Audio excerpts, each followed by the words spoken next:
মিয়ানমারে ভয়াবহ ভূমিকম্পে প্রাণহানি ৩,০০০ ছাড়িয়েছে। আহত হয়েছে কয়েক হাজার মানুষ। এখনও সন্ধান মেলেনি ৩৫০ মানুষের। সময় বাড়ার সঙ্গে সঙ্গে কমছে জীবিতদের উদ্ধারের আশা। এছাড়া হতাহতদের ভিড়ে দেশটির অনেক হাসপাতালে মিলছে না চিকিৎসা দেওয়ার মতো জায়গাও। বান্ডেল থাকলে প্রতি সেনমানিতে টাকা বাঁচবে। বিকাশ সেনমানি বান্ডেল কিনে জিতুন প্রতি লেনদেনে। ৭.৭ মাত্রা ভয়াবহ ভূমিকম্পে ধ্বংসস্তূপে পরিণত পুরো মিয়ানমার। সময়ের সঙ্গে পাল্লা দিয়ে বাড়ছে মৃতের সংখ্যা। অন্যদিকে নিখোঁজ মানুষের সন্ধানে প্রতীক্ষায় কাটছে অনেকের সময়। শুরু হয়েছে গৃহযুদ্ধে বিধ্বস্ত দেশটিতে প্রাকৃতিক দুর্যোগ থেকে সাধারণ জীবনে ফিরে আসার নতুন যুদ্ধ।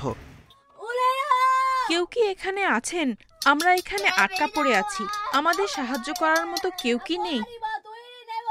ধ্বংসস্তূপে আটকে পড়ে বাঁচার আকুতি এই কিশোরীর। সাথে আটকা রয়েছে তারই দাদি বা নানি। ভয়াবহ ভূমিকম্পে হয়তো বেঁচে গিয়েছেন এই দুইজন, কিন্তু তারা এখনো জানেন না কখন এই অন্ধকার কাটিয়ে আবারও দেখতে পাবে বাইরের আলো। মানবেতর অবস্থায় হাসপাতালে সময় পার করছে ধ্বংসস্তূপ থেকে বেঁচে ফেরা মানুষরা। হাসপাতালে ভূমিকম্প হতাহতদের ভিড়ে সুযোগ মিলছে না ঠিকমতো চিকিৎসা সেবা। আবার দেখা গেছে জায়গার সংকুলান না হওয়ায় হতাহতদের চিকিৎসা দিতে ব্যবস্থা করা হয়েছে হাসপাতাল প্রাঙ্গণে। ২৮ মার্চ মিয়ানমারে আঘাত হানে শক্তিশালী ভূমিকম্প, যা দক্ষিণ পূর্ব এশীয় এই দেশটিতে এক শতাব্দীর মধ্যে সবচেয়ে ভয়াবহ ভূমিকম্প। এই দুর্যোগে ব্যাপক প্রাণহানির পাশাপাশি গুঁড়িয়ে গেছে বহু প্রাচীন প্যাগোডা, এমনকি আধুনিক ভবনও।